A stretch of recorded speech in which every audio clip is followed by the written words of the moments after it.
Hello नमस्कार, स्वागत है आपका अपने YouTube channel Pankaj Jangid educator पर। तो देखिए, पिछले वीडियो में हमने मैट्रिक्स के कुछ टाइप्स से डेफिनेशंस वगैरह पढ़े थे। उसके थ्योरी के जो आगे का पार्ट है उसमें आज हम पढ़ेंगे आव्यूह पर संक्रियाएं यानी कि ऑपरेशन ऑन मैट्रिक्स। सबसे पहला है योग यानी कि एडिशन। कि जब दो आव्यूह किस तरह की, अगर ए बराबर ए आई जे लिखा हो तथा बी बी आई जे समान क्रम एम क्रॉस एन के हों तो उनके योग का अवयव उनके संगत अवयवों का योग करने पर प्राप्त होता है, जिसे a प्लस बी से प्रदर्शित करते हैं। इस प्रकार प्राप्त अवयव का कर्म भी m क्रॉस n ही होता है। यानी अवयव कैसे होने चाहिए, समान क्रम के, और उनका योग करने पर जो अवयव प्राप्त होगा वो भी उसी क्रम का एक अवयव प्राप्त होगा। यदि A I J M cross N का कोई अवयव है और B I J M cross N का कोई अवयव हो, तो ए और बी को अगर जोड़ेंगे यानी योग करेंगे तो जो अवयव प्राप्त होगा वो ए और बी दोनों अवयव के अवयवों का योग का एक अवयव प्राप्त होगा, और जिसका क्रम भी क्या होगा, एम क्रॉस एन। एग्जाम्पल के तौर पे आप देख लीजिए कि यदि ए कोई अवयव है -2 5 7 -4 2 3 और बी कोई अवयव है 6 -10 -8 5 3 4, तो ए प्लस बी क्या प्राप्त होगा आपको, इसके जो संगत अवयव हैं उनका योग करेंगे। यानी -2 के संगत क्या है 6, 5 के संगत क्या है -10, 7 के संगत -8। तो इस तरह से जब इसका योग करेंगे तो आपको एक नया अवयव प्राप्त होगा, वो ये प्राप्त होगा। देखिए, इसका जो कर्म है, कितना क्रम है इसका, 2 गुणा 3, तो इसका जो क्रम आया है वो भी क्या आया है, 2 गुणा 3 ही आया है। फिर देखिए व्यवकलन,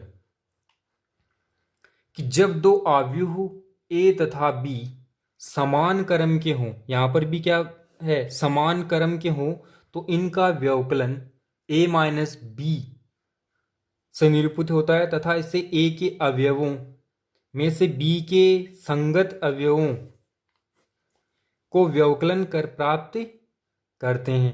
ए माइनस बी का क्रम वही होगा जो क्रम ए व बी का होता है।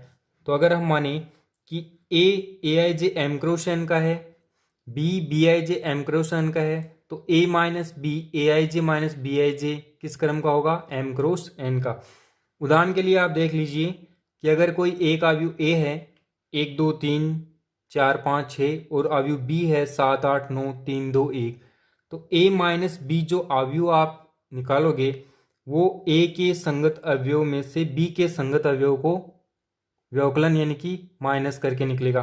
तो एक के संगत क्या है 7, 2 के संगत 8, 3 के संगत 9, इसी तरह 4 के संगत 3, 5 के संगत 2, 6 के संगत 1। इनमें से इसको घटाएंगे तो ये एक अवयव प्राप्त होगा।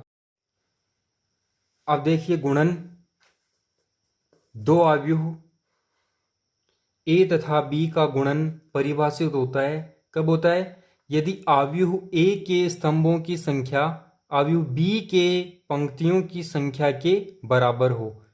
इनका गुणन भी एक अवयव होता है जिसमें पंक्ति व स्तंभ के अवयव ए की आईवी पंक्ति और बी के जेवे स्तंभ के संगत अवयवों के गुणनफल के योग के बराबर होता है। यानी ए और बी कोई दो मैट्रिक्स या अवयव हैं, उनका अगर हम गुणन करेंगे तो वो गुणन तभी परिभाषित होगा यदि पहली अवयव ए के स्तंभों की संख्या और दूसरी अवयव बी के पंक्तियों की संख्या क्या हो, बराबर। इसे ए बी से व्यक्त करते हैं। ए बी का कर्म क्या होगा, ए की पंक्तियों की संख्या और बी के स्तंभों की संख्या के बराबर होगा। अतः अगर आप मानो कि ए बराबर A I J M cross P क्रम का है और बी क्या है, B I J P cross N क्रम का हो, तो ए बी का क्रम क्या होगा, देखिए यहाँ ये जो क्रम है पी, इसके स्तंभ और इसकी पंक्तियों का जो क्रम है वो समान होगा, तभी ये क्या होगा, परिभाषित। तो ये M cross P cross N है, तो ये जब समान है तो ये परिभाषित होगा। ये जब हट गया तो क्या बचा एम एन। तो जो नया मैट्रिक्स आपको ए बी मिलेगा उसका कर्म क्या होगा एम क्रॉस एन होगा। एग्जाम्पल के तौर पर आप देख लीजिए कि एक मैट्रिक्स है 2 3 -1 4 2 क्रॉस 2 का है। बी भी कितना है 5 4 6 0 2 क्रॉस 2 का। तो ये देखिए ये दो और ये दो बराबर है, तो इसका जो गुणन है ए बी वो क्या होगा परिभाषित होगा। अब आप देखिए कि गुणा करते कैसे हैं। गुणा करने के लिए जो पहला मैट्रिक्स या अवयव है उसकी पंक्ति को दूसरे वाले मैट्रिक्स यानी कि अवयव के स्तंभ से गुणा करते हैं। पंक्ति को स्तंभ से गुणा करेंगे तो देखिए पहली पंक्ति क्या है 2 3 और पहला स्तंभ 5 है, तो 2 को 5 से गुणा करेंगे प्लस 5 को 6 से गुणा करेंगे। ठीक है, इसी तरह से पहली पंक्ति को अब दूसरे स्तंभ से गुणा करेंगे 2 × 4 प्लस 3 × 0। इसी तरह से इसकी जो दूसरी पंक्ति है उसको भी क्रम से इसके पहले स्तंभ से और दूसरे स्तंभ से गुणा करेंगे, तो जो मान आएगा वो क्या आएगा गुणा करने के बाद ये मान आया, और इसको सरल करेंगे तो आपको क्या मिल जाएगा ये मैट्रिक्स मिल जाएगा, और इसका क्रम भी कितना है 2 × 2 है। अब बात करते हैं इसके अदिश गुणन की। तो अवयव ए को किसी अशून्य अदिश संख्या k से गुणा करने पर प्राप्त अवयव के ए अदिश गुणन अवयव कहलाता है। इसका प्रत्येक अवयव अवयव ए का k गुणा होता है। अगर आप मैट्रिक्स मानो A बराबर A I J M cross N हो तो के ए क्या होगा के ए I J M cross N. यानी अगर आप किसी भी अवयव को किसी अदिश संख्या से गुणा कर रहे हो तो जो अवयव है उसका प्रत्येक अवयव उस संख्या से गुणा हो जाएगा। एग्जाम्पल के लिए देखिए अगर एक अवयव A है 2 3 1 -5, तो अगर इसको आप किससे गुणा कर रहे हो 3 से, तो इसका प्रत्येक जो अवयव है वो 3 से गुणा हो जाएगा। देखिए पहला अवयव है 2, 3 से गुणा करेंगे क्या आ जाएगा 6। दूसरा अवयव है 3, इसको 3 से गुणा करेंगे तो क्या आ जाएगा 9। इसी तरह से ये है, इसका कर्म वही रहेगा जो उसी अवयव का कर्म है। फिर देखिए अवयव योग के गुणधर्म। कर्म विनिमेयता। यदि A तथा B दो समान कर्म के अवयव हों, क्या कंडीशन दी है समान कर्म के अवयव हो तो A + B बराबर होगा B + A। कर्म विनिमय के लिए योग के गुणधर्म कर्म विनिमय के लिए क्या जरूरी है जो दो मैट्रिक्स दो अवयव हैं वो किस तरह के होने चाहिए समान कर्म के। अगर आप मानते हो कि A बराबर A I J M cross N है तथा B B I J M cross है, तो स्पष्टतः A + B तथा B + A समान क्रम के हैं। दोनों का क्रम क्या है m × n समान है। तो अगर मैं लिखूं कि A + B m × n है तो इसको अवयव के रूप में क्या लिख सकते हैं A I J M cross N plus B I J M cross N. अब ये जो अवयव हैं अगर आप इनका योग कर रहे हो तो इनके संगत अवयव क्या होंगे जुड़ेंगे, तो ये संगत इसके जो अवयव हैं वो जुड़ गए और ये मैट्रिक्स क्या बन गया A I J plus B I J M cross N का बन गया। अब ये जो अवयव के संगत अवयवों को हमने जोड़ा है तो ये कोई संख्याएं हैं या कोई फलन है, तो इनके ऊपर क्या है योग का क्रम विनिमय नियम लगेगा। प्राकृत संख्याओं का जो योग है उसका जो क्रम विनिमय का नियम है वो लगेगा। तो B I J plus A I जे क्या हो गया एम क्रॉस एन, इसको इस तरफ लिख दिया। ये ठीक वैसे ही है जैसे आप लिखो कि 1 + 2 या लिखो 2 + 1, कोई फर्क नहीं पड़ता है वही है। तो इसको क्या लिख सकते हो b + a m cross n। इसका मतलब क्या हुआ कि a + b बराबर है b + a। इसका दूसरा नियम है साहचर्यता। यदि a b तथा c तीन समान क्रम के अवयव हों तो a + b + c बराबर a + b + c बराबर होगा। मान लेते हैं कि a बराबर A I J M cross n है, b बराबर है B I J M cross n तथा c बराबर है C I J M cross n। तो इससे क्या मिलेगा आपको कि a प्लस बी का योग कर देंगे प्लस सी तथा a प्लस बी प्लस सी का योग, ये क्या होगा, समान क्रम के अवयव होंगे। ठीक वैसे ही है जैसे अगर आपके पास तीन संख्याएं हों 1 2 3, तो पहले आप इन दोनों संख्याओं को जोड़कर ये संख्या इसमें जोड़ें, या पहले इन दोनों संख्याओं को जोड़कर इसमें ये संख्या जोड़ें, कोई फर्क नहीं पड़ता है, सेम वैसे ही है। तो देखें a प्लस बी इसको पहले जोड़ा है ब्रैकेट में है ना, प्लस सी, ये मैट्रिक्स बन गया m क्रॉस n क्रम का। तो इसको अवयव के रूप में क्या लिखेंगे, A I J M cross N plus B I J M cross N, इनका योग है, plus C I J M cross N. ये एक मैट्रिक्स है, ये भी एक मैट्रिक्स है, इनका योग कर रहे हैं तो इसके संगत अवयव क्या होंगे, जुड़ेंगे। तो A I J plus B I जे जुड़ गया, ये सी आई जे। अब ये दोनों मैट्रिक्स हो गया, इनका फिर से योग हो रहा है, तो A I J plus B I J plus C I J M cross N. अब इसमें वही नियम लगाया है कि ए आई जे अलग रख दिया और B I J plus C I जे को पहले जोड़ दिया। अब इसको वापस से आप अवयव के रूप में लिख दोगे, तो A I J M cross N का matrix, B I J M cross N, C I J M cross N, ये दोनों एक साथ हैं। तो इसको क्या लिख सकते हो, ए कोष्टक में ये बी और ये सी एम क्रॉस एन, यानी ए प्लस बी का योग प्लस सी बराबर ए प्लस बी प्लस सी का योग, ये क्या होगा, बराबर होगा। अब है योज्य तत्समक। एक m क्रॉस n क्रम का शून्य अवयव 0 m क्रॉस n क्रम के अवयव a का एक तत्समक अवयव कहलाता है, क्योंकि a प्लस 0 बराबर a बराबर 0 प्लस a। यहाँ पर ये 0 क्या है, एक मैट्रिक्स है, एक शून्य अवयव 0 मैट्रिक्स है। ये ठीक वैसे ही है। देखिए इसको याद रखने का तरीका, योज्य यानी योग, तत्समक तत् उसके और सम यानी समान, यानी एक ऐसा अवयव, ऐसी मैट्रिक्स जिसको उसमें जोड़ने पर वापस उसी के समान अवयव मिल जाए, तो वो क्या है, उसका तत्समक है। इसमें देख लीजिए ये अवयव है, इसमें ये शून्य अवयव जोड़ने के उपरांत भी आपको क्या मिल रहा है, वापस से यही अवयव मिल रहा है, यानी उसी के समान मिल रहा है। फिर देखिए योज्य प्रतिलोम, अवयव a बराबर A I J M cross N के लिए minus A I J M cross N है, तो अवयव माइनस ए अवयव a का योज्य प्रतिलोम कहलाता है, क्योंकि a प्लस माइनस ए बराबर 0 अवयव बराबर माइनस ए प्लस ए, यानी a में आप उसका माइनस अवयव जोड़ोगे तो क्या मिलेगा आपको, शून्य अवयव मिलोगे। यहां पर ये शून्य क्या है, एक m क्रॉस n का शून्य अवयव है, ये क्या है, m क्रॉस n का शून्य अवयव। मान लेते हैं कि a बराबर A I J M cross N है तथा माइनस ए बराबर minus A I J M cross N है। जब आप इन दोनों का योग करोगे तो इसके ये जो दो संगत अवयव हैं वो क्या होंगे, जुड़ेंगे। देखिए ये पॉजिटिव है, धनात्मक है, और ये ऋणात्मक है। दोनों अवयव एक ही जैसे हैं और एक धनात्मक एक ऋणात्मक, तो दोनों का योग करेंगे तो क्या आएगा, शून्य। तो ये क्या मिल जाएगा आपको, एक शून्य अवयव मिलेगा।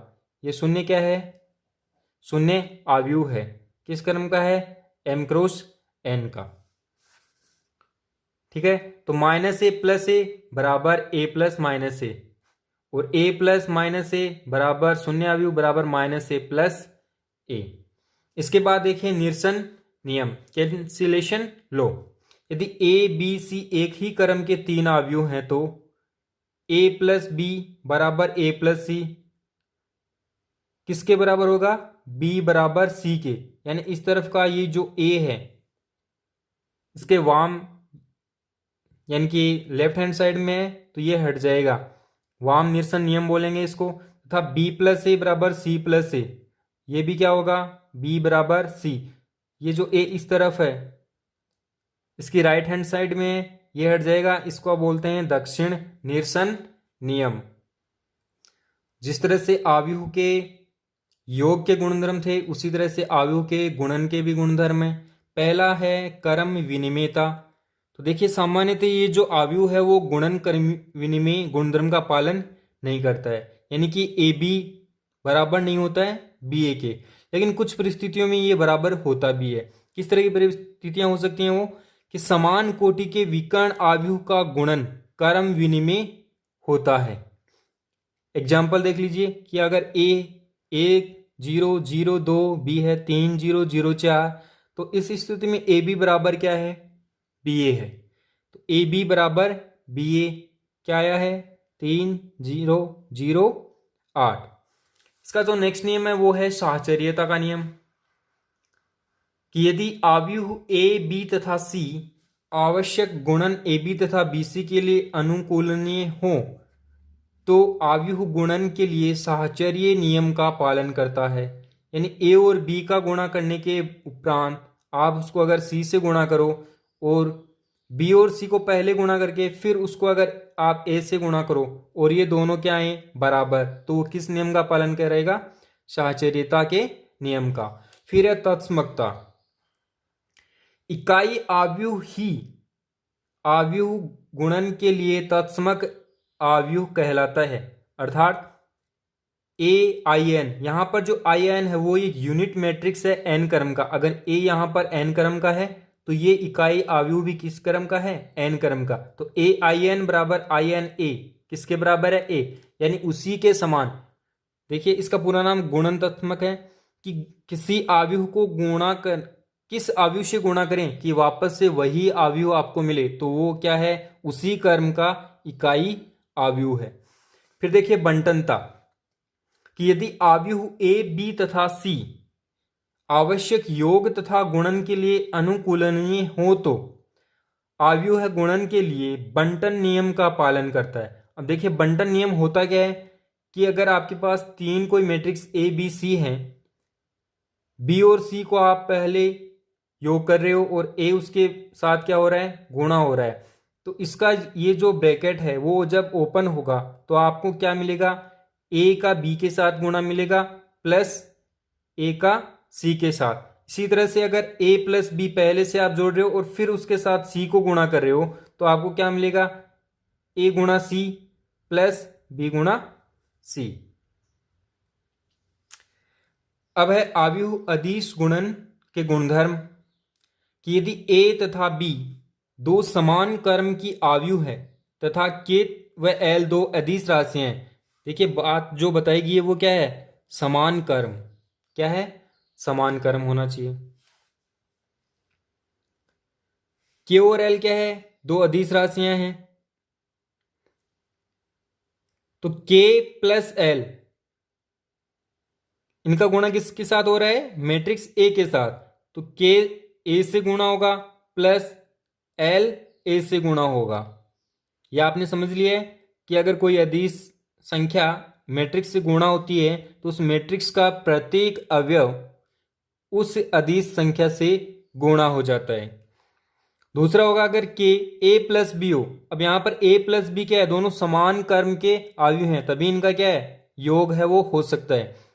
तो इसके लिए क्या होगा, जब ये ओपन होगा तो के ए से गुणा होगा प्लस के बी से भी गुणा होगा।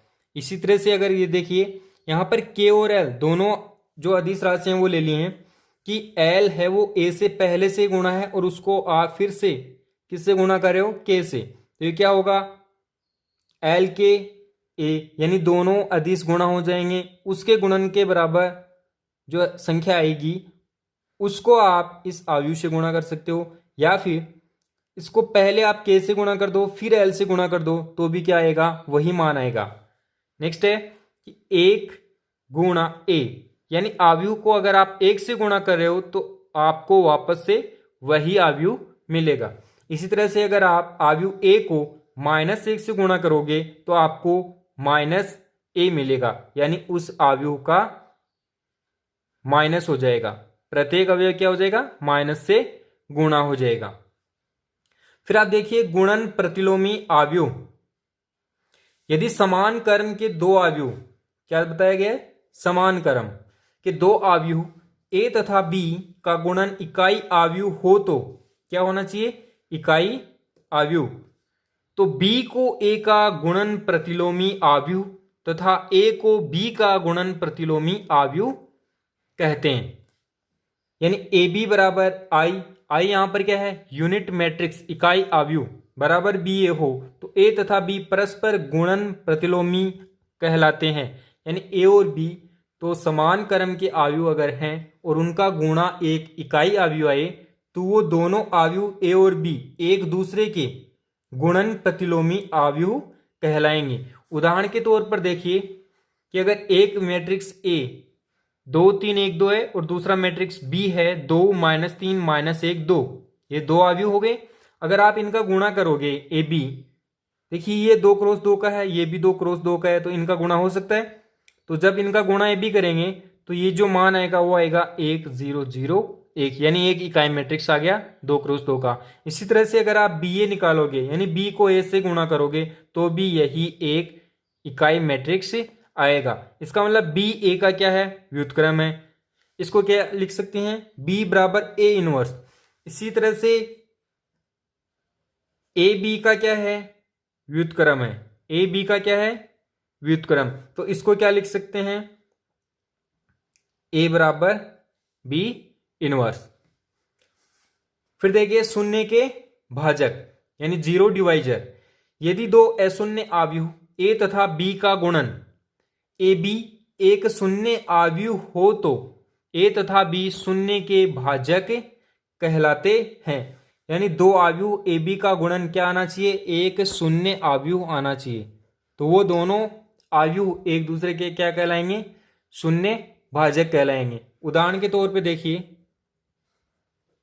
कि एक आव्यूह ए 1 3 1 3, दूसरा आव्यूह बी -1 1 1 -1 शून्य के भाजक हैं। किस तरह से हैं कि अगर आप इनका गुणा कर रहे हो ए बी तो मान क्या आ रहा है आपका 0 0 0 0, एक क्या आ रहा है, शून्य आव्यूह आ रहा है। इसका मतलब ये ए बी एक दूसरे के क्या है, शून्य भाजक जीरो डिवाइजर हैं। नेक्स्ट है वर्ग आव्यूह की धन पूर्णांक घात, positive integral power of A square matrix.